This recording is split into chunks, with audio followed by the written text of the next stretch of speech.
What's up everybody, how are we doing today? Bringing to you another My Hero Ultra Rumble video. And yeah, this one's just an absolutely crazy match, super tight. I've seen some of you guys in the comments here and there over the many videos. You say that you like really close matches, really sweaty lobbies, just as much as you like to see high KO or high damage matchups. A lot of you had said that you do want to see a whole bunch of close games as well with, very high level players. So that's what we're going to be giving you today. This is just the end of one where we got like a whole bunch of KO assists, and we finished off the game in style.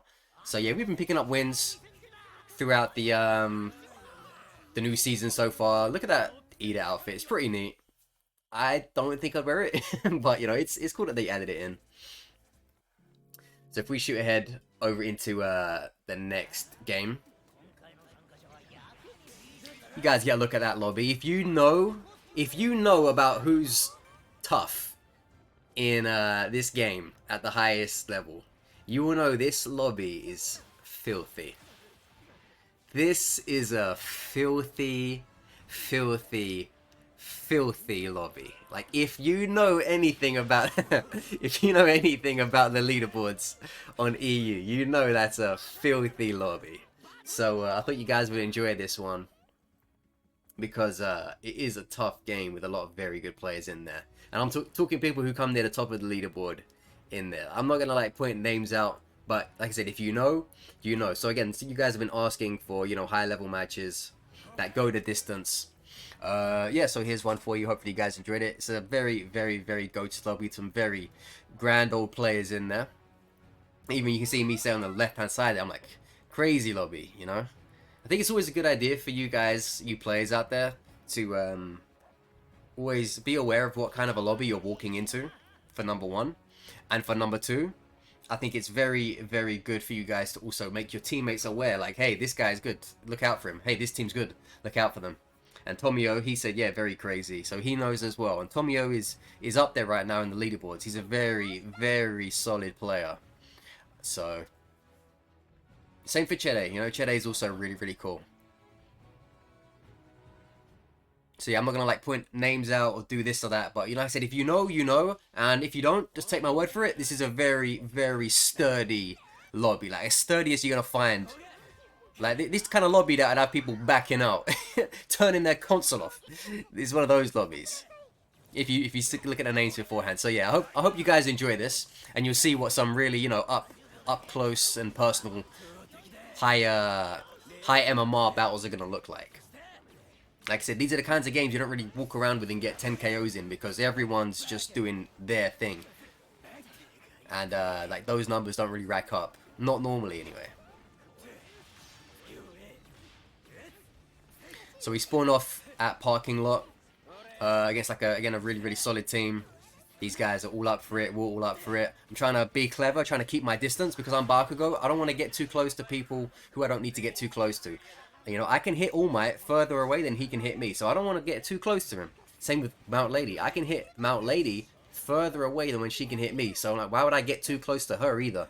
You need to play your ranges. You need to play your ranges and get the most out of it.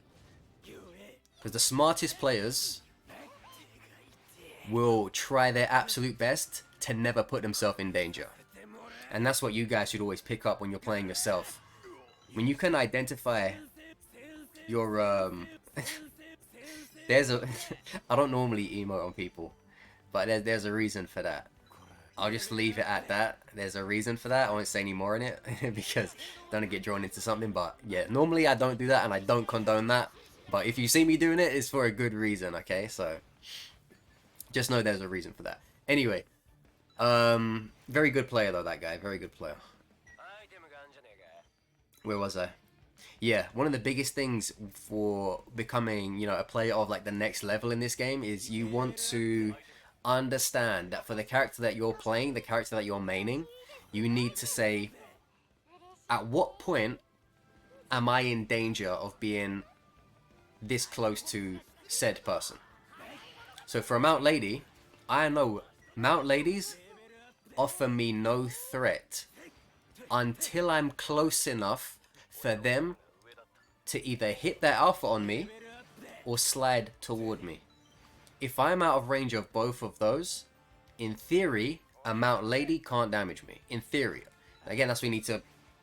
But the Mount Lady's not going to be still. She's going to be slipping and sliding near you, you know, doing her Tony Hawk's Pro Skater shit to get up in your face, and then start, you know, hitting her heels down on the ground, you know, trying to tell you these boots were made for stomping, and also doing an alpha on your forehead afterwards, and you're not going to want any of that, you know? So when you face, for example, like a Mount Lady, you never want to get too close to her. Obviously, now here's the thing, they are going to get close to you. You can't stop it from happening. But it's you trying to do your best to make it as hard for them as possible to get close to you. Again, same with an All Might. If you're playing like a Deku, or you're playing like a Todoroki, or you're playing a Bakugo, you can hit All Might further away than when he can hit you. So always try to just keep that little bit of extra range on an All Might. But again, it's hard. He can move around really well, so he can get close to you. But again, it's about always trying to reset, trying to reset, trying to reset. You're in my face now, let's reset. You're coming over to me, I want to reset. You know, I want to keep trying to open that gap up so I have more options as a Bakugo or a Deku or a whoever to hit you, and you have less options as an All Might or a Mount Lady or a whatever to hit me. Do you see what I'm trying to say? Like, this is I don't know, this is very important information. Like, I feel like if you guys aren't listening, you should be listening, because it's very important information. I know some people, they think the only tips and tricks that help them are like a button combination on screen. Press this button combination to win, you know, or this combo does a whole bar of damage in one. Not every bit of advice is going to be as simple as a button string, you know, or a bit of tech. That only takes you so far. It's how you use your head in matches that will either take you somewhere or not take you somewhere. So it's always something to think about, you know. Like, don't get me wrong, any old bozo can do Denki's Gamma into someone and then zap them to death. Anyone can sort of like hit the Todoroki ice slide and then just spam R2, you know, in their mouth, you know, until, you know, it feels like even the player themselves have got their mouth burning like they've just eaten a spicy curry. You know, anyone can do those stun to punish things, but it's like, you gotta get yourself in that position to do it. Can you get yourself in that position to do it consistently? Against certain characters, you know which ways to do it, you know which ways not to do it against certain characters. You know, you need to look at your character and think about what can they do for one, but then once you know all that information, how do you get yourself in the best possible positions to keep on doing it, especially as the skill of the enemies increase, right? So those are things to look out for and think about.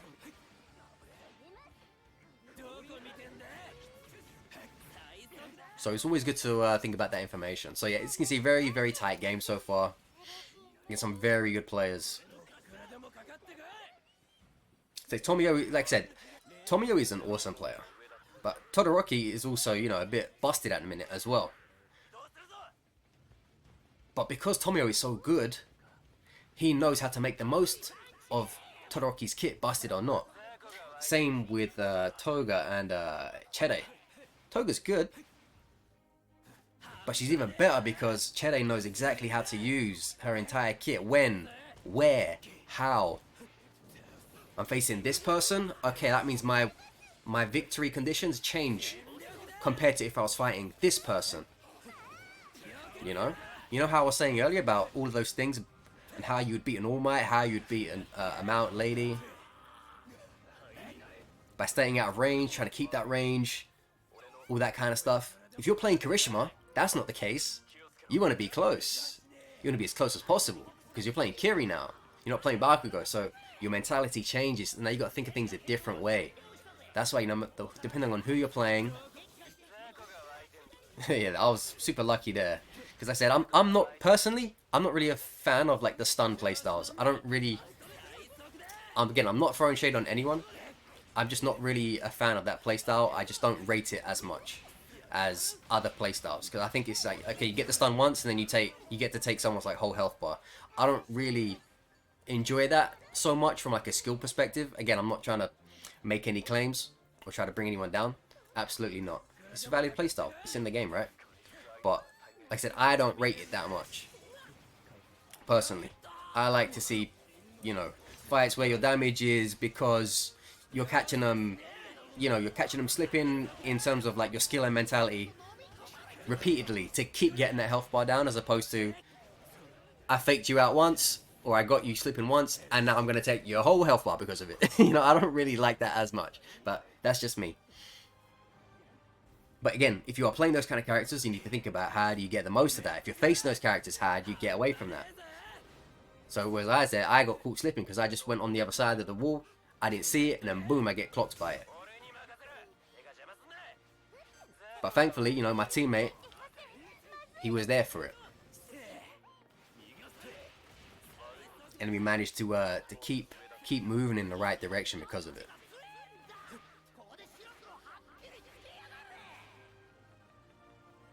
When I saw that, I was like, that ain't me. That ain't me. Yo. That's a liar. Those damn togas was pretending to be me.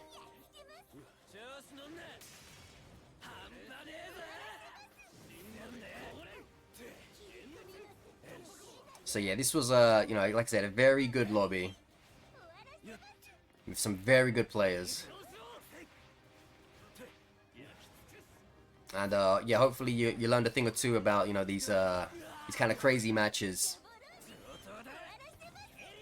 and ways to conduct yourself in those lobbies. Like I said, you can run around the gung-ho and trying to get into every fight you want, but you know, getting third-partied by players that are around your skill level or just a tiny bit below or just a tiny bit above, it could be the end for you. That's why you always have to be very, very careful. Position yourself well. Never overstep your boundaries. And keep an eye on your teammates around you. Know when they might need you to come and help them, and vice versa. Like the way Tomio realized he was sort of on me because he was like, alright, Set's noticed something, he's going somewhere. And he came with me for it. And we got, you know, the dividends from that because we was able to catch one of the better players in the lobby slipping because of it. Even though I paid the price initially, the bank account, if you will, still came back in our favor. So it's things like that. Like, it was really, really tough lobby with some very great players. Like, all of them, even if you know, it doesn't look it. That's the thing. When people are losing, they can look normal or average or not that good or whatever. But, you know, they're still very, very good players. So, yeah, always take that into account. Anyways, I hope you enjoyed that. There may be another match after this, then maybe not. I'm not too sure. But anyway, hopefully you enjoyed that goated lobby. Again, like I said, if you know the names in there, you know that that's a very, very good lobby. So I thought you guys might want to see that from my perspective, see what that kind of lobby looks like, how that can play out, and just give you some mentality towards some of the characters in there and the players and how you want to approach that. Because, yeah, it's a very hard lobby to win. Like I said, the average player will sooner get a 10 KO lobby than win that lobby with any amount of KOs. You know, like the average player who you wouldn't consider to be amazing, he will sooner do like a 12 KO performance than win any match with players like that in it, regardless of the amount of KOs. You know, like I said, the big number KOs, they look nice. Ooh, big thumbnails and titles, great. But winning these kind of matches with these kind of players in it will always be more impressive than any sort of, you know, random average-esque kind of lobby where you can like get a ton of KOs. And if you manage to get a ton of KOs in a game like that, then, you know, you've had an absolute blinder of a game. So if you are looking around at different channels or whatever, always just make sure, you know, that you're picking up the right stuff from it and picking up some good habits, be it from my gameplay or from others' gameplay. There's always stuff to learn. So yeah, decent little match right there. And yeah, either on to the next or see you next time. And back with the second game. I'm getting used to this this new aiming system again, because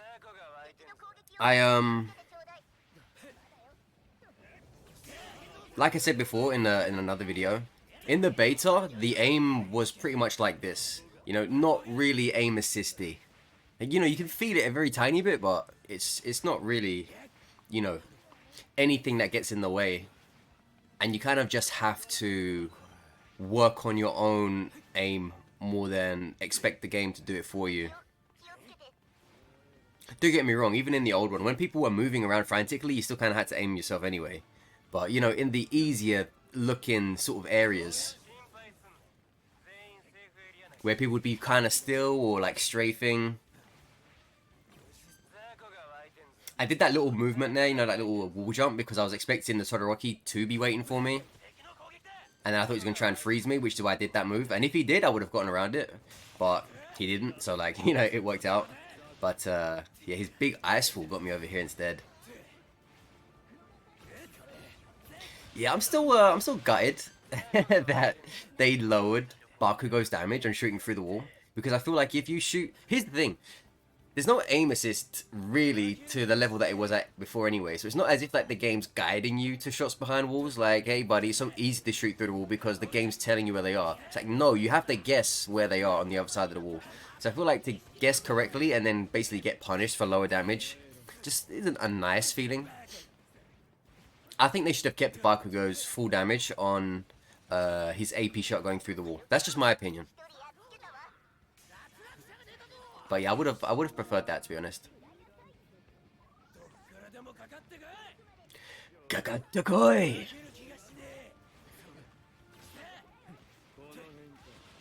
What do you guys think is the most dangerous position to be in? From in the sense of like a move that's about to happen to you. I think off the top of my head, the answers would be in no particular order. Number 1, standing in front of a Todoroki, because that means you're probably about to get frozen. Stun froze, and then, you know, projectile fucked. You know what I'm saying? I think number 2 would be standing right in front of a Denki, because then you're gonna get, you know, electric stunned. And then, you know, that dude is gonna light you up like a Christmas tree, man. And he's gonna be flicking those lights on and off like he's trying to short circuit you. I think, like, straight off the top of my head, standing in front of a Todoroki, asking for trouble. Standing in front of a Denki, asking for trouble. Being anywhere near an Ochako is another one, because of that car spin is just gonna be, you know, sending you around the globe immediately. What else? Well, I just like some other instances of I am fucked if you're standing in that position at a certain range from a certain character. I think those 3 are the biggest ones for me. Like, off the top of my head, those 3 are the biggest ones for me.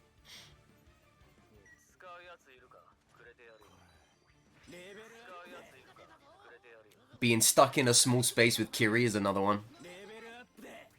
You know those parts of the buildings where it's like just a little cube worth of movement? If you're stuck in there with a Kiri, oh my goodness. You know, like in those old Looney Tunes episodes or Cartoon Network shows where 2 people be fighting in a house and you just see the house like bobbing and weaving and all things coming out of it. That's what it's like being in a small space with a Kirishima. You know? That's what that reminds me of.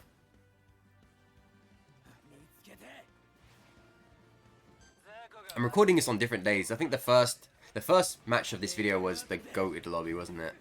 Yeah, this is the second video, the bonus match, if you will.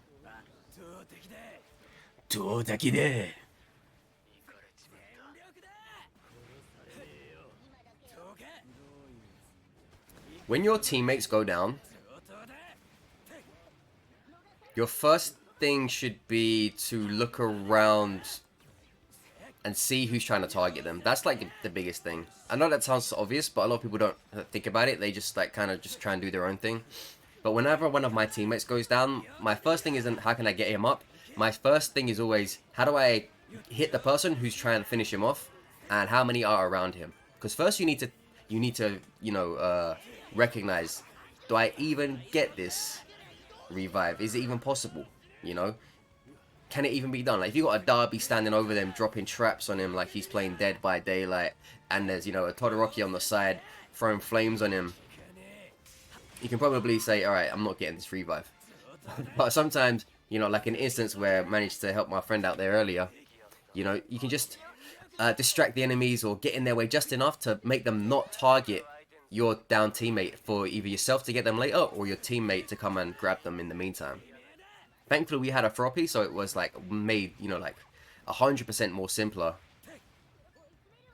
But yeah, the same idea always kind of applies to it. I got no KOs, but 3 assists. I'm on that Kevin De Bruyne lifestyle right now. Here's another question. How many, because I know a lot of my audience is from the States.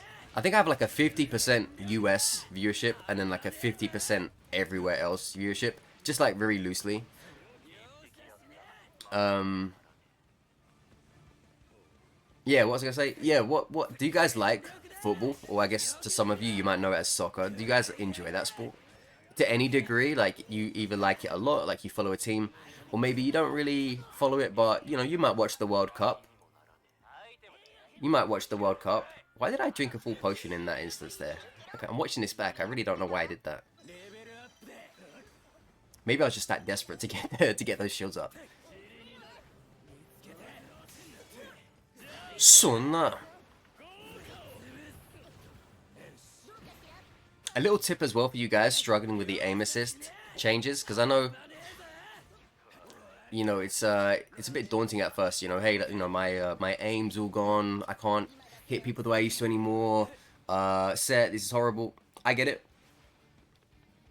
But what I would just say is just try to lead your shots more, because I think a lot of people who relied more on the aim assist perhaps are used to having their reticule directly on the person while they're moving, and like the aim would move along with it, but it won't do that anymore, or at least not in the same way. So now you need to focus more on on leading your shots when you're aiming. So if someone's like running to the left, instead of like trying to shoot like their heels almost, because you're always gonna like just about miss them every time, try to aim where their torso is about to be within like the next split second or split half second. Obviously, like, you're not going to hit every shot. No one's going to hit every shot. Especially on console. Like, we're not going to hit every shot. But it's just about trying to... And if someone's doing this, look. If someone's doing that constant rolling, just stop firing and just wait for their roll to stop and then shoot them. Like I did to that derby. But yeah, start leading your shots. Try to aim where they're about to be in the next half second rather than where they currently are if they're moving. Bukonos! And expect to miss more. Everybody is going to be missing shots. This is that kind of game where it's projectile based. It's not like, you know, you hold down R2 and then 15 shots come out of a P90 from Call of Duty and you hit every single one. These kind of projectiles in this game are not like that for the most part. So it's okay for you to miss. It's just about applying pressure and trying to hit as much as you can by anticipating where your enemies are going to be. By the way, this match was a positioning masterclass. Like, I know you guys are probably focusing on, you know, the shooting and the jumping and blah, blah, blah. But if you guys have watched this match so far, you probably would have noticed I'm in, like, the right place at the right time so often. And that's not luck. If you've seen any of my videos, you know this happens a lot. I'm always in very good positions. I try to be in as good a position as possible. You can't always be in the right position for the whole game. But if you notice, a lot of the time, I'm always in a position where I've got eyes on someone, but they haven't got eyes on me, or I'm at an angle that suits me, and it doesn't suit them. And when I am in a spot I don't like, I'm like, well, that's cool, but I'm not playing your game. I'm going to play my game. And then I get out of there, and then I reset to a position I want to be in. You know, that's what I always say. Not every player is born with, like, you know, this fucking schizophrenic ability to swivel their head like an owl and whip the camera around at 100,000, you know, sensitivity. And that's the thing. A lot of average, above average, below average players looking to get better at the game, they will look to some of these, you know, psychopaths who are so, you know, technically gifted at the game that they can play on ridiculous sensitivities and all of this stuff. Which is, you know, that's fine to look at, but not, if you're not kind of born being able to do that, trying to replicate that won't help you in getting better in the game. I'm not that kind of person. People always ask me all the time, Sets, what's your settings? What's your sense? What's your sense? My sense is default. Set, can I have a settings video, please? For what? I haven't changed anything. I just would go to the menu, show you it. I'm like, that's it. I didn't change anything. And then that would be the end of the video. So, if you're a person like me, you know, I'm technically pretty good. I've got pretty good reflexes, but I'm not, you know, the Flash from the Justice League. You need to rely more on positioning, mind games, making the right strategic choices, timing, that kind of thing. That's where most average players can become good players, or most good players can become great players, by focusing on the mental side of your game. You know, if you're a slow runner, you're not going to become a faster runner by watching someone run who's like naturally very fast. You can watch all the Usain Bolt videos you want in the world, but you're not going to get, you know, you're not going to get any faster, really, not meaningfully. But if you start looking at technique to run faster for people who are slower, you'll probably get more out of that than just watching someone who's a really quick runner, because you don't have those natural abilities. But at the same time, you might have something that really fast runner doesn't have. So, you know, it's just that kind of thing, really, where if you don't play whipping your camera around the place, you know, doing all of this crazy stuff, because by the way, that doesn't necessarily mean you're a great player. Doesn't necessarily mean that's a requisite for you to be a great player. Just because you can spin your camera around at a 360-degree angle at like 0.2 seconds. I've beaten tons of players who do that, and I do it with my strengths. So that's one thing as well I want you guys to take away from this. Try to find out what your strengths are when you're looking to improve your game, and work on those strengths. Because, you know, if you can't play a certain way, if it's just not in your brain to play that certain way, you haven't been playing that kind of game long enough, you haven't been doing that long enough in your gaming life, blah blah blah, you're not suddenly just going to be able to start doing it. You know, and I guess it's not really the type of advice that someone would want to hear, but you need to make your strengths stronger and then play to your strengths. It's all good trying to, you know, buck up your weaknesses, but, you know, if you don't play like you know, if you don't have like a Shroud CSGO playstyle for your aiming, you're probably never going to have that if you don't have it already, or if you don't have the building blocks to get there. At least I don't think I do. I can make good shots. You guys see me make good shots all the time, but, you know, I'm not zipping up and down my my camera like I'm Spider-Man swinging through New York City, right? But what do I have that some of those guys who are able to do that don't have? I have good mental acumen. I have good positioning. I can read situations well. I'm good at decision making. So I strengthen all of those. And that's when you see me, I'm beating great players, but it looks like I'm just rocking up on them when they don't see me. You think that's luck? No, it's my positioning is very good. I come at places where I know that it gives me all the advantage I have. You know, I take my timings when I want them to give me the most benefit. It's all of this stuff. So if you are that kind of player who's very snappy, then yeah, looking at those kind of plays will help you a lot. But if you're not, you need to think about ways, how do I get better at this game? By doing things that I can do. That's what you need to think. And that will help you out a ton. I promise you. That's why a lot of people like to watch me play, because not your every player will know how to, you know, have their camera movement look like an esports, you know, finalist, right? But it doesn't mean you can't beat those guys if you play to your strengths. You know what I'm saying? Believe in yourself. Find out what you're good at, what gets you the most success in this game, and you know, try to improve those things. That's just my advice anyway. You can do whatever you want with it. Anyway, I hope you enjoyed the video. Leave a like, leave a comment. This is just a bonus game. I got a lot of assists, which is pretty neat. And yeah, we won a pretty fun lobby with some good plays in it as well. So happy days. See you in the next one.